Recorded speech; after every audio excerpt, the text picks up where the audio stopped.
दोस्तों, पाक फौज मुल्क के दूर अफ्तादा इलाकों में अवामी खिदमत के लिए बरसरी पैकार है और इस हवाले से मुसलसल इक़दामात में मसरूफ है। पूंछ डिवीजन के इलाके दावरंदी में रिटायर्ड फौजियों की फलाह बहबूद के लिए अजीमुशान प्रोग्राम का इनेकाद किया गया। एक बड़ी रैली निकाली गई, आगाही लेक्चर दिया गया, शिकायत सेल कायम किया गया, मुफ्त मेडिकल कैंप कायम किया गया। दोस्तों, इसी वीडियो में हम आगे चलकर FWO के जगलोट सकरदू रोड का भी जिक्र करेंगे। एक ऐसा मंसूबा जो सिर्फ एक सड़क नहीं बल्कि इलाके की तरक्की व खुशहाली और आवाम के लिए उम्मीद की किरण बन चुका है। इसके अलावा ISPR विंटर इंटर्नशिप प्रोग्राम पर भी बात करेंगे जो इस वक्त पूरे मुल्क में शुरू है। इसके तहत मुख्तलिफ शहरों में प्रोग्राम्स जारी हैं जिनमें तलबा की एक कसीर तादाद शिरकत कर रही है। दोस्तों, इसी वीडियो में आगे चलकर जिला स्तौर के दूर अफ्तादा और दुश्वार गुजार इलाके में पाक फौज के एक शानदार रेस्क्यू ऑपरेशन पर भी बात होगी। तशक्कुर डिजिटल की वीडियो में खुशामदीद। नाज़रीन, वीडियो से मुतालिक अपनी कीमती राय का इजहार कमेंट बॉक्स में जरूर कीजिएगा। दोस्तों, जैसा कि आपको पहले बताया कि पाक फौज के ज़ेरे तमाम पूंछ डिवीजन के इलाके दावरंदी में रिटायर्ड फौजियों की फलाह बहबूद के लिए प्रोग्राम का इनेकाद किया गया। इस पुरवकार प्रोग्राम में कसीर तादाद में रिटायर्ड फौजियों ने शिरकत की। अफवाज पाकिस्तान से रिटायर्ड अहलकार बड़ी रैली की सूरत में प्रोग्राम में पहुंचे। पूंछ दावरंदी की फिजा पाकिस्तान, आज़ाद कश्मीर और अफवाज पाकिस्तान के हक में नारों से गूंज उठी। प्रोग्राम के आगाज में शुरका के लिए आगाही लेक्चर का इनेकाद किया गया।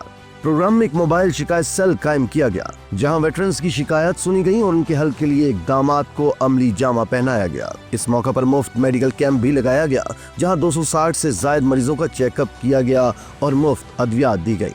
ये इवेंट वेटरन कम्युनिटी के साथ ताल्लुकात को मजीद मजबूत करने और उनकी फलाह बहबूद के लिए एक अहम कदम था। वेटरन्स ने इस कामयाब प्रोग्राम के इनेकाद पर पाक फौज का शुक्रिया अदा किया और मुस्तकबिल में भी इस तरह के प्रोग्राम्स की ख्वाहिश का इजहार किया। दोस्तों, अब बात हो जाए जगलोट सकरदू में FWO के एक शानदार मंसूबे की। ये जमीन, ये पहाड़, ये वादियाँ, ये पाकिस्तान का इलाका गिलगित बल्तिस्तान है, लेकिन इन हसीन वादियों और पहाड़ों के दरमियान सफर कभी आसान न था। ये मुश्किल हल की गई जगलोट सकरदू रोड के जरिए। एक ऐसा मंसूबा जो सिर्फ एक सड़क नहीं बल्कि इलाके की तरक्की, खुशहाली और आवाम के लिए उम्मीद की किरण बन चुका है। इस प्रोजेक्ट का ठेका 2015 में एक गैर मुल्की कंपनी को 52 अरब रुपए के तखमीने से दिया गया था।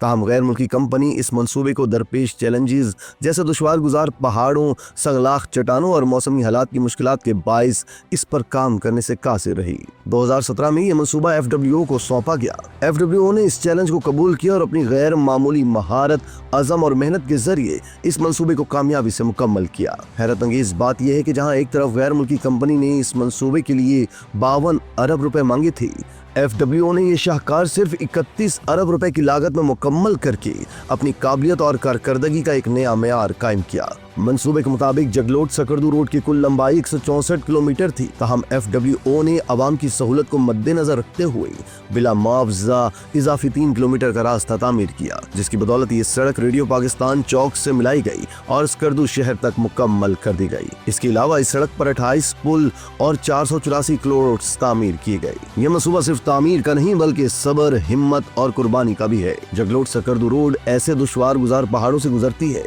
जो कुदरती फॉल्ट लाइन्स पर वाक़े है। इन फॉल्ट लाइन्स की वजह से यहाँ जलजले आते हैं और बारिश के दौरान पहाड़ी तोड़े गिरना एक आम बात है। यही नहीं, मौसमी हालात और पानी की कुदरती गुजरगाहों की वजह से इस सड़क पर अक्सर मिड फ्लोज भी आते हैं। ऐसी 11 हसास जगहों की निशानदही की जा चुकी है जहाँ लैंड स्लाइडिंग और दीगर कुदरती मसाइल सबसे ज्यादा पेश आते हैं। इन मकामात को महफूज बनाने के लिए NHA ने शेल्टर्स और टनल्स की तामीर की मंसूबा बंदी शुरू कर दी है, जो कि सड़क की तामीर का फेज 2 है। लेकिन इन तमाम चैलेंजेस के बावजूद FWO ने हर साल 600 मिलियन रुपए की लागत से इस सड़क की बिला मुआवजा मुरम्मत की है। FWO की टीम दिन रात काम करती है ताकि जलजलों या लैंड स्लाइडिंग के बाद सड़क को फौरी तौर पर खोला जा सके। इस शाहरा की तामीर और मुरम्मत के दौरान 20 से ज्यादा कौम के सपूतों ने अपनी जान का नजराना पेश किया। इन जवानों और कारकुनों की कुर्बानियां इस मंसूबे को एक शानदार और अजीम दास्तान बनाती हैं जो हमेशा याद रखी जाएंगी। पहले गिलगित से सकरदू का सफर 12 से 13 घंटे में तय होता था, लेकिन इस शाहरा की तामीर के बाद ये वक्त कम होकर सिर्फ 3 घंटे रह चुका है। जगलोट सकरदू रोड एक ख्वाब जो हकीकत में बदला। ये सिर्फ पत्थरों से बनी एक सड़क नहीं बल्कि उम्मीद, तरक्की और कुर्बानी की शानदार दास्तान है। दोस्तों, अब हम आपको जिला स्तौर में पाक फौज के एक शानदार रेस्क्यू ऑपरेशन के बारे में कुछ बताते हैं। یہ ایک دشوار گزار علاقہ ہے۔ ٹٹوال کے رہائشی شہری بشیر کو شدید تکلیف میں کمری سیکٹر میں قائم فوجی پوسٹ پر پہنچایا گیا۔ پاک فوج کے میڈیکل عملے نے فوری طور پر ابتدائی طبی امداد اور زندگی بچانے والی طبی سہولیات فراہم کی۔ مریض کی تشویشناک حالت کو مد نظر رکھتے ہوئے اور سخت موسمی حالات کے باوجود پاک فوج نے فوری طور پر ہیلی کاپٹر فراہم کرنے کا فیصلہ کیا تاکہ ریسکیو آپریشن جلد از جلد ممکن بنایا جا سکے۔ ریسکیو آپریشن میں 2 ہیلی کاپٹرز نے حصہ لیا۔ مریض کو ابتدائی طبی امداد کے بعد منی مارگ پہنچایا گیا جہاں مزید طبی استحکام کے اقدامات کیے گئے۔ بعد ازاں مریض کو بروقت CMH اسکردو منتقل کیا گیا جہاں اس کا مکمل علاج جاری ہے۔ علاقے کے عوام نے اس مشکل آپریشن میں شریک پاک فوج کے افسروں اور جوانوں کا شکریہ ادا کیا جنہوں نے اپنی پیشہ ورانہ مہارت اور انسانی ہمدردی کے تحت ایک قیمتی جان بچائی۔ اور دوستو چلتے چلتے اب ذکر ہو جائے ISPR کے ونٹر انٹرنشپ پروگرام کا جو اس وقت پورے ملک میں جاری ہے۔ اس کے تحت مختلف شہروں میں پروگرام جاری ہیں جن میں طلبہ کی ایک کثیر تعداد شرکت کر رہی ہے۔ اس پروگرام کے تحت طلبہ کو مختلف شعبہ زندگی سے تعلق رکھنے والے اعلیٰ عہدیداروں کے ساتھ نشست کا موقع دیا جا رہا ہے جس سے ان کے علم میں اضافہ ہو رہا ہے۔ اس کے علاوہ طلبہ کو افواج پاکستان کو قریب سے دیکھنے اور جاننے کا موقع بھی فراہم ہو رہا ہے۔ نوجوانوں نے پاک فوج خصوصاً ISPR کا شکریہ ادا کیا جس نے انہیں اس شاندار تجربے سے مستفید ہونے کا موقع فراہم کیا۔ ان کا کہنا تھا کہ اس انٹرنشپ پروگرام کی بدولت انہیں پاک فوج کو قریب سے جاننے کا موقع ملا اور دشمنوں کی جانب سے پھیلائے جانے والے بے بنیاد پروپیگنڈے کو بہتر طور پر سمجھنے میں مدد ملی۔ مزید برآں اس پروگرام میں شامل آن لائن ورکشاپس کے ذریعے نوجوانوں کو قومی مسائل اور ان کے حل کے حوالے سے قیمتی معلومات فراہم کی گئی جو ان کے شعور میں اضافے کا باعث بنی۔ ISPR کے اس اقدام کو علاقے کے عوام اور طلباء نے بے حد سراہا اور اسے نوجوانوں کی تربیت اور شعور اجاگر کرنے کی جانب ایک اہم قدم قرار دیا۔ اسی طرح کی مزید ویڈیوز کے لیے آپ ہمارا چینل سبسکرائب کر کے بیل کا آئیکن پریس کریں۔ اس کے علاوہ اہلیان کراچی کے لیے روزنامہ تشکر ہر اسٹال پر موجود ہے۔